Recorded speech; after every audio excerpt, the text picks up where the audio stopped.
أعوذ بالله من الشيطان الرجيم. بسم الله الرحمن الرحيم. تلك الرسل فضلنا بعضهم على بعض، منهم من كلم الله ورفع بعضهم درجات، وآتينا عيسى ابن مريم البينات وأيدناه بروح القدس، ولو شاء الله ما اقتتل الذين من بعدهم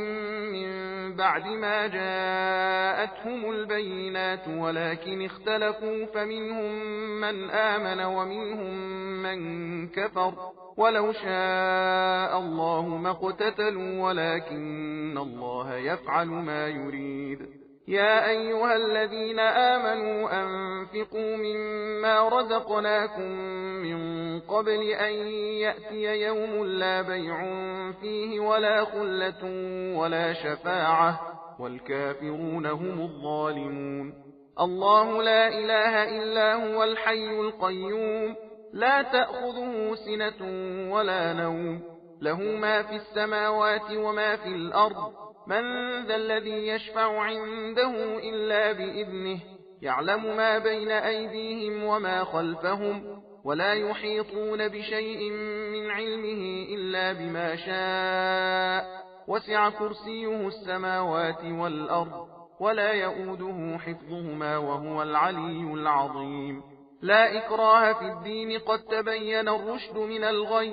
فمن يكفر بالطاغوت ويؤمن بالله فقد استمسك بالعروة الوثقى لا انفصام لها، والله سميع عليم. الله ولي الذين آمنوا يخرجهم من الظلمات إلى النور، والذين كفروا أولياؤهم الطاغوت يخرجونهم من النور إلى الظلمات، أولئك أصحاب النار هم فيها خالدون. ألم تر إلى الذي حاج إبراهيم في ربه أن آتاه الله الملك، إذ قال إبراهيم ربي الذي يحيي ويميت، قال أنا أحيي وأميت. قال إبراهيم فإن الله يأتي بالشمس من المشرق فأت بها من المغرب، فبهت الذي كفر، والله لا يهدي القوم الظالمين. أو كالذي مر على قرية وهي خاوية على عروشها، قال أنى يحيي هذه الله بعد موتها، فأماته الله 100 عام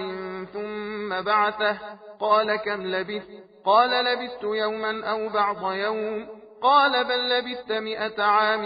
فانظر إلى طعامك وشرابك لم يتسنه، وانظر إلى حمارك ولنجعلك آية للناس، وانظر إلى العظام كيف ننشزها ثم نكسوها لحما، فلما تبين له قال أعلم أن الله على كل شيء قدير. وإذ قال إبراهيم رب أرني كيف تحيي الموتى، قال أولم تؤمن؟ قال بلى ولكن ليطمئن قلبي، قال فخذ 4 من الطير فصرهن إليك، ثم اجعل على كل جبل منهن جزءا ثم ادعهن يأتينك سعيا، واعلم أن الله عزيز حكيم. مثل الذين ينفقون أموالهم في سبيل الله كمثل حبة أنبتت 7 سنابل في كل سنبلة 100 حبة، والله يضاعف لمن يشاء، والله واسع عليم. الذين ينفقون أموالهم في سبيل الله ثم لا يتبعون ما أنفقوا منا ولا أذى لهم أجرهم عند ربهم ولا خوف عليهم ولا هم يحزنون. قول معروف ومغفرة خير من صدقة يتبعها أذى، والله غني حليم. يا أيها الذين آمنوا لا تبطلوا صدقاتكم بالمن والأذى، كالذي ينفق ماله رئاء الناس ولا يؤمن بالله واليوم الآخر، فمثله كمثل صفوان عليه تراب فأصابه وابل فتركه صلدا، لا يقدرون على شيء مما كسبوا، والله لا يهدي القوم الكافرين. ومثل الذين ينفقون أموالهم ابتغاء مرضات الله وتثبيتا من أنفسهم كمثل جنة بربوة أصابها وابل فآتت أكلها ضعفين فإن لم يصبها وابل فطل والله بما تعملون بصير. أيود أحدكم أن تكون له جنة من نخيل وأعناب تجري من تحتها الأنهار له فيها من كل الثمرات وأصابه الكبر وله ذرية ضعفاء فأصابها إعصار فيه نار فاحترقت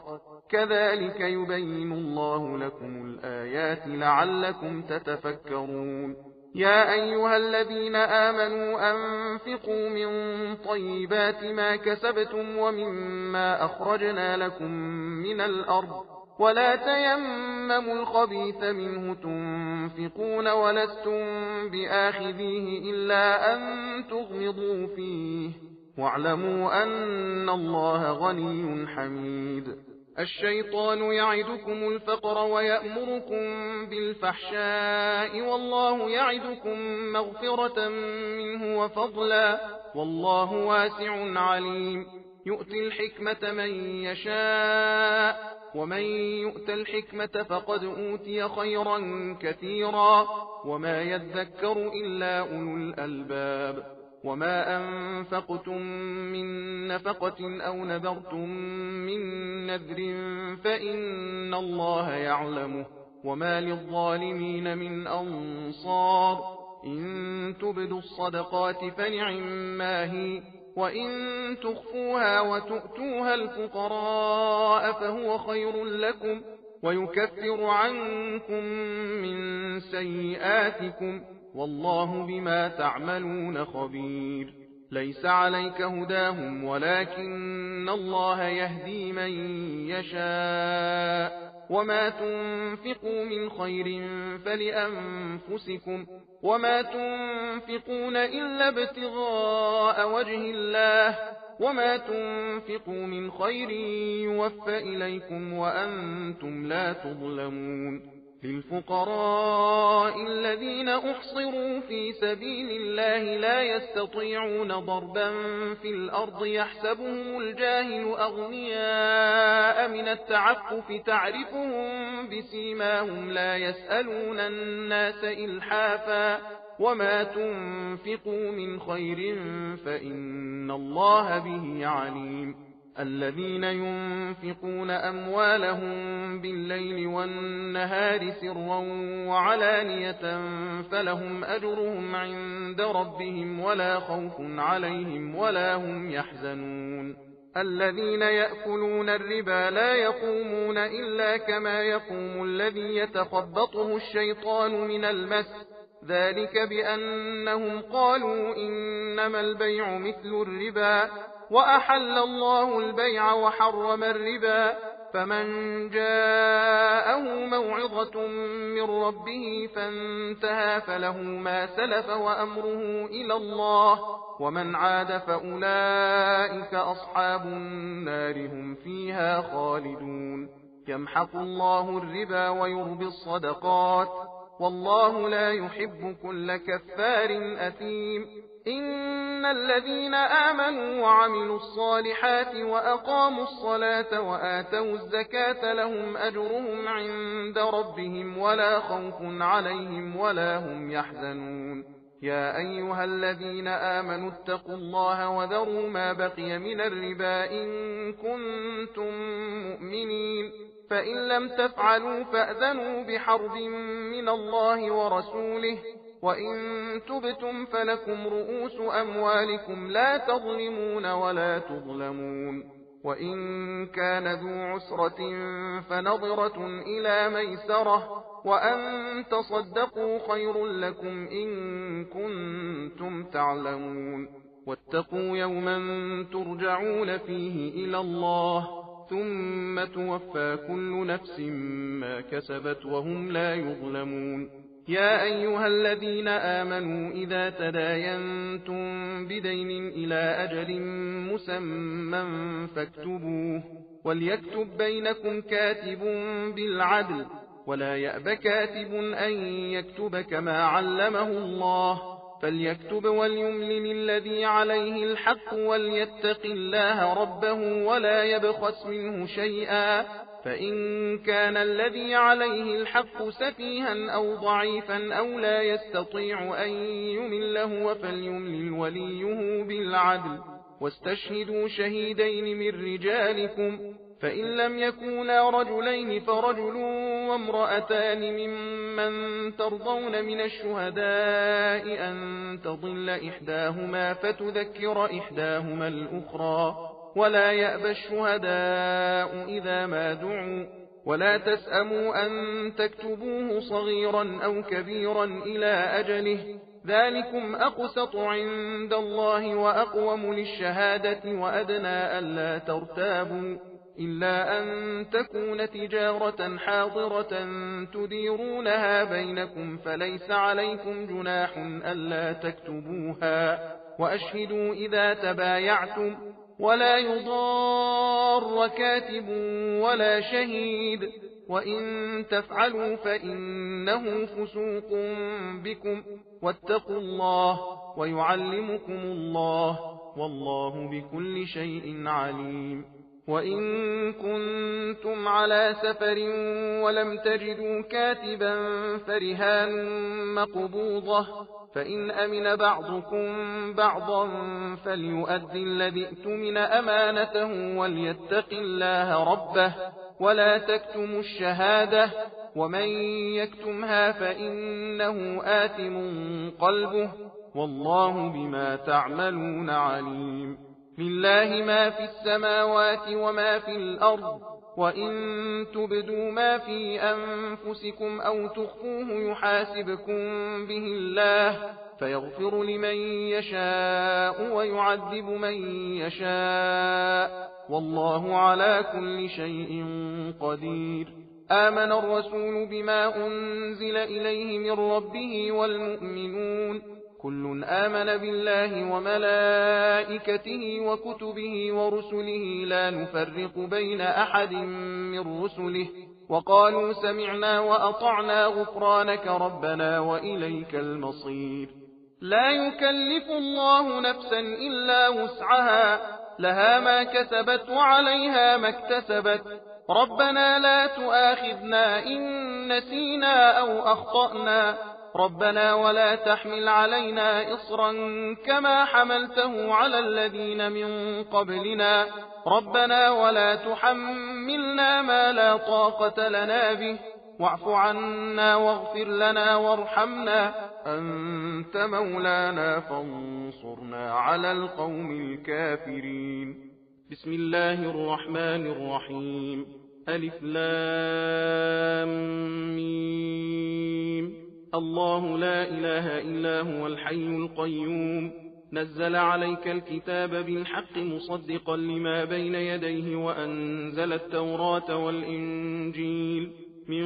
قبل هدى للناس وأنزل الفرقان إن الذين كفروا بآيات الله لهم عذاب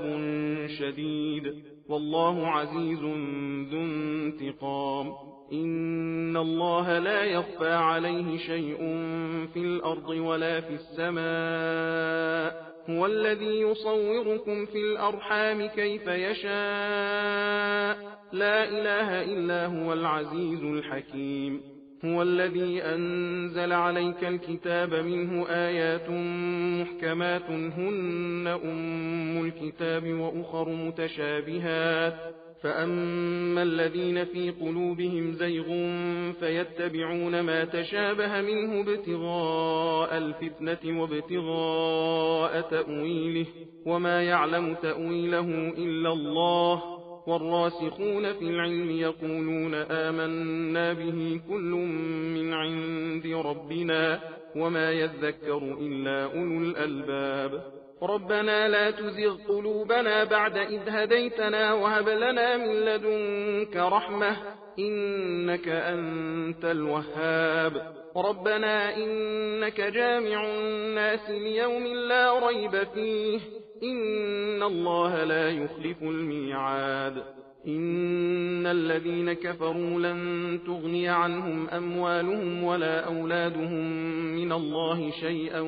وأولئك هم وقود النار كدأب آل فرعون والذين من قبلهم كذبوا بآياتنا فأخذهم الله بذنوبهم والله شديد العقاب قل للذين كفروا ستغلبون وتحشرون إلى جهنم وبئس المهاد قد كان لكم آية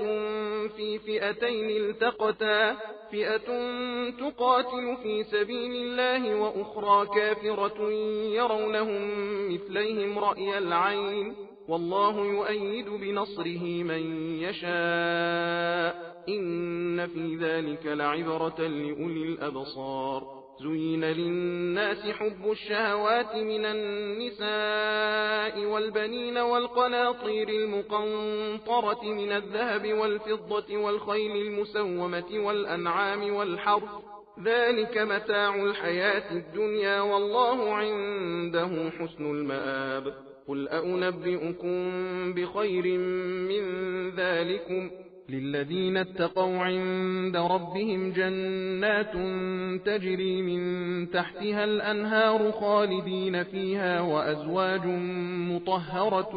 ورضوان من الله والله بصير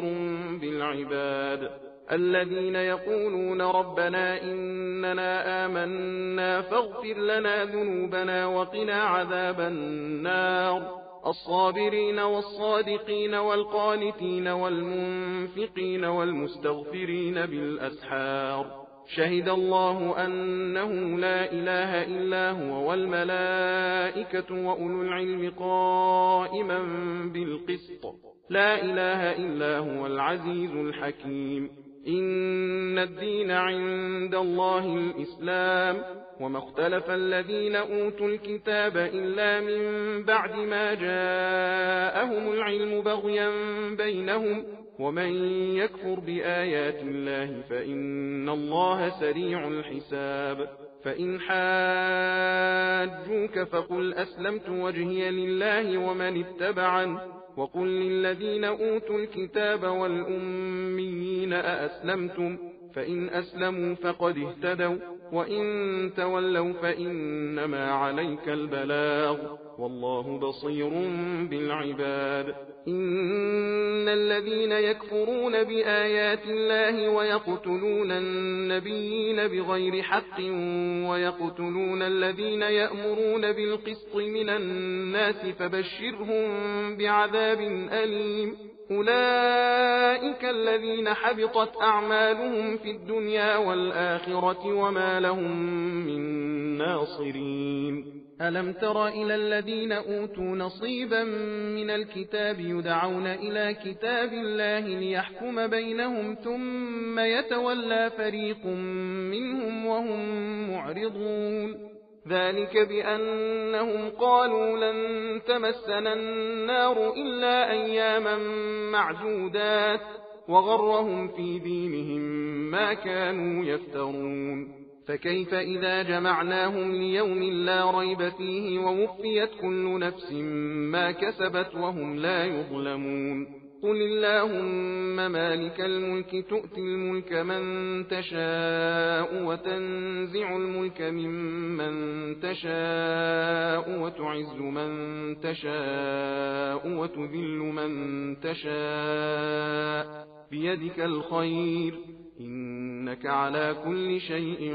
قدير تولج الليل في النهار وتولج النهار في الليل وتخرج الحي من الميت وتخرج الميت من الحي وترزق من تشاء بغير حساب لا يتخذ المؤمنون الكافرين أولياء من دون المؤمنين ومن يفعل ذلك فليس من الله في شيء إلا أن تتقوا منهم تقاه ويحذركم الله نفسه وإلى الله المصير. قل إن تخفوا ما في صدوركم أو تبدوه يعلمه الله، ويعلم ما في السماوات وما في الأرض، والله على كل شيء قدير. يوم تجد كل نفس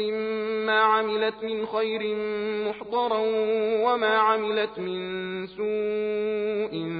تود لو أن بينها وبينه أمدا بعيدا، ويحذركم الله نفسه والله رؤوف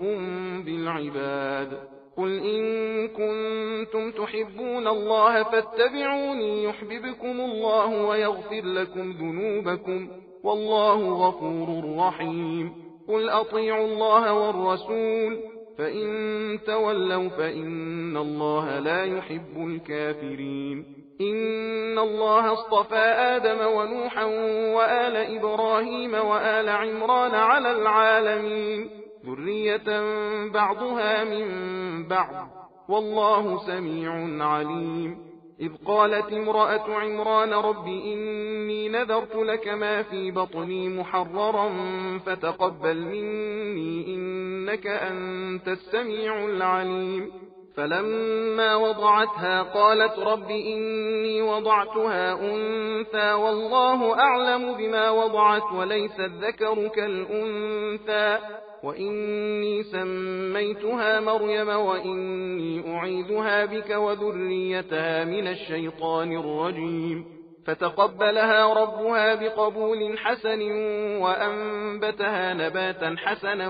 وكفلها زكريا. كلما دخل عليها زكريا المحراب وجد عندها رزقا قال يا مريم أنى لك هذا؟ قالت هو من عند الله إن الله يرزق من يشاء بغير حساب. هنالك دعا زكريا ربه قال رب هب لي من لدنك ذرية طيبة إنك سميع الدعاء. فنادته الملائكة وهو قائم يصلي في المحراب أن الله يبشرك بيحيى مصدقا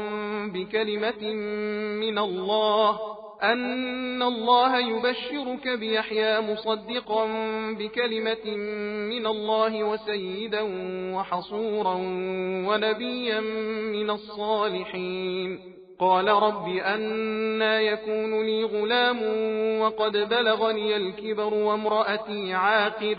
قال كذلك الله يفعل ما يشاء. قال رب اجعل لي آية. قال آيتك ألا تكلم الناس 3 أيام إلا رمزا واذكر ربك كثيرا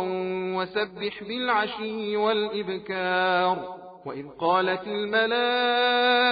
يا مريم إن الله اصطفاك وطهرك واصطفاك على نساء العالمين. يا مريم اقنتي لربك واسجدي واركعي مع الراكعين. ذلك من أنباء الغيب نوحيه إليك وما كنت لديهم إذ يلقون أقلامهم أيهم يكفل مريم وما كنت لديهم إذ يختصمون. إذ قالت الملائكة يا مريم إن الله يبشرك بكلمة منه اسمه المسيح عيسى بن مريم وجيها في الدنيا والآخرة ومن المقربين ويكلم الناس في المهد وكهلا ومن الصالحين. قالت رب أنى يكون لي ولد ولم يمسسني بشر؟ قال كذلك الله يخلق ما يشاء إذا قضى أمرا فإنما يقول له كن فيكون. ويعلمه الكتاب والحكمة والتوراة والإنجيل ورسولا إلى بني إسرائيل أني قد جئتكم بآية من ربكم أني أخلق لكم من الطين كهيئة الطير فأنفخ فيه فيكون طيرا بإذن الله وأبرئ الأكمه والأبرص وأحيي الموتى بإذن الله وأنبئكم بما تأكلون وما تدخرون في بيوتكم إن في ذلك لآية لكم إن كنتم مؤمنين ومصدقا لما بين يدي من التوراة ولأحل لكم بعض الذي حرم عليكم وجئتكم بآية من ربكم فاتقوا الله وأطيعون إن الله ربي وربكم فاعبدوه هذا صراط مستقيم فلما أحس عيسى منهم الكفر قال من أنصاري إلى الله قال الحواريون نحن أنصار الله آمنا بالله واشهد بأننا مسلمون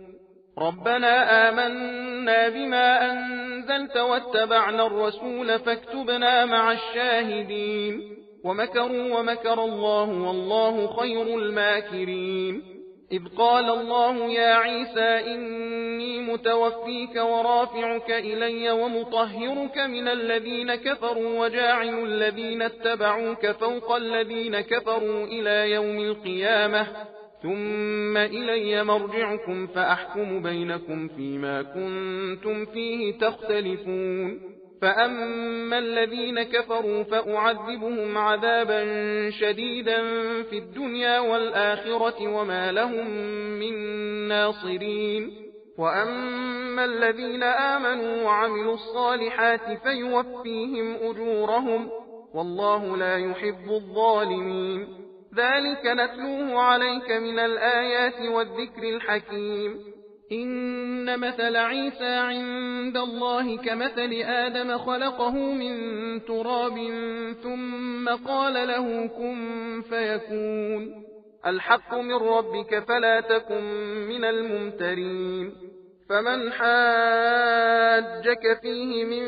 بعد ما جاءك من العلم فقل تعالوا ندع أبناءنا وأبناءكم ونساءنا ونساءكم وأنفسنا وأنفسكم ثم نبتهل فنجعل لعنة الله على الكاذبين إن هذا لهو القصص الحق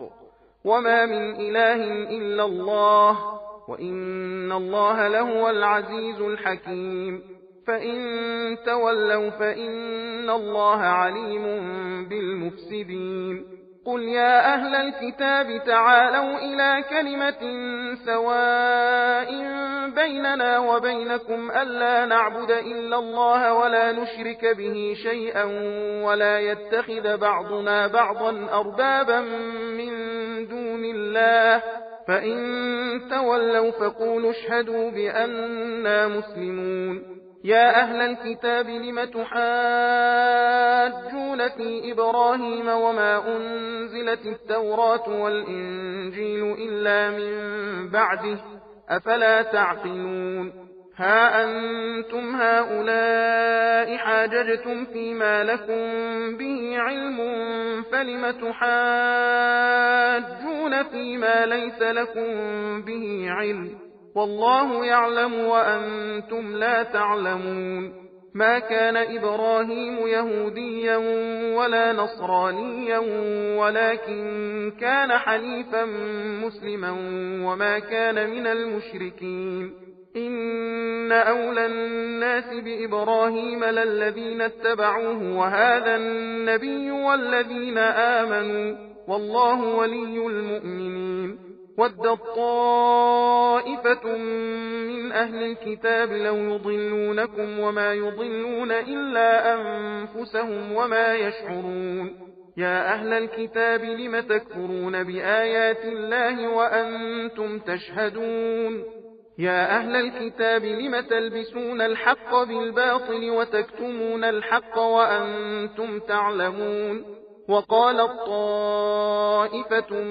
من أهل الكتاب آمنوا بالذي أنزل على الذين آمنوا وجه النهار واكفروا آخره لعلهم يرجعون ولا تؤمنوا إلا لمن تبع دينكم قل إن الهدى هدى الله أن يؤتى أحد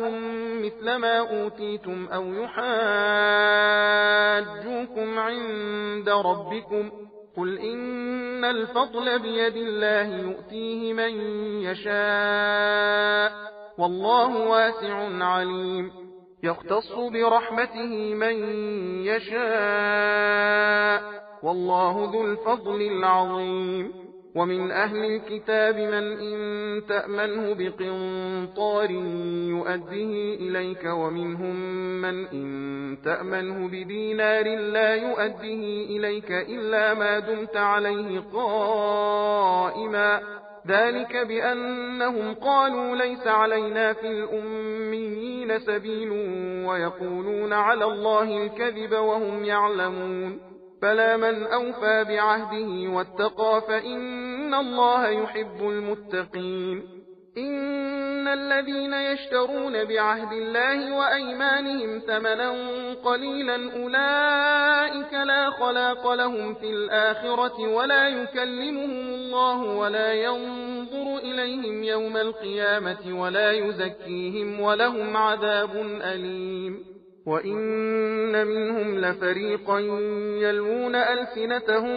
بالكتاب لتحسبوه من الكتاب وما هو من الكتاب ويقولون هو من عند الله وما هو من عند الله ويقولون على الله الكذب وهم يعلمون ما كان لبشر أن يؤتيه الله الكتاب والحكم والنبوة ثم يقول للناس كونوا عبادا لي من دون الله ولكن كونوا ربانيين بما كنتم تعلمون الكتاب وبما كنتم تدرسون ولا يأمركم أن تتخذوا الملائكة والنبيين أربابا أيأمركم بالكفر بعد إذ أنتم مسلمون وإذ أخذ الله ميثاق النبيين لما آتيتكم من كتاب وحكمة ثم جاءكم رسول مصدق لما معكم لتؤمنن به ولتنصرنه قال أأقررتم وأخذتم على ذلكم إصري قالوا أقررنا قال فاشهدوا وأنا معكم من الشاهدين فمن تولى بعد ذلك فأولئك هم الفاسقون أفغير دين الله يبغون وله أسلم من في السماوات والأرض طوعا وكرها وإليه يرجعون قل آمنا بالله وما أنزل علينا وما أنزل على إبراهيم وإسماعيل وإسحاق ويعقوب والأسباط وما أوتي موسى وعيسى والنبيون من ربهم لا نفرق بين أحد منهم ونحن له مسلمون ومن يبتغ غير الإسلام دينا فلن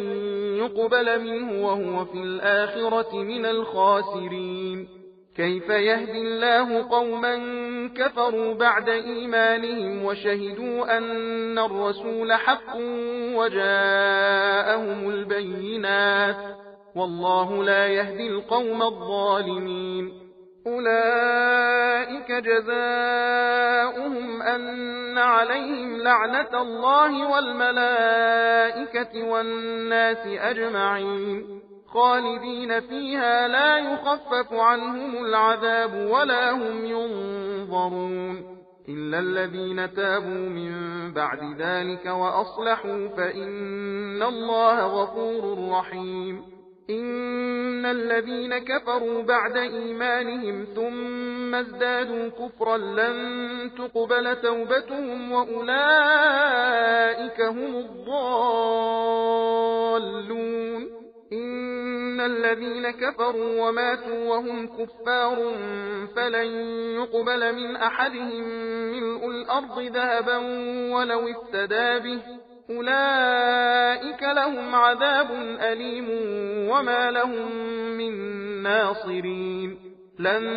تنالوا البر حتى تنفقوا مما تحبون وما تنفقوا من شيء فإن الله به عليم صدق الله العلي العظيم.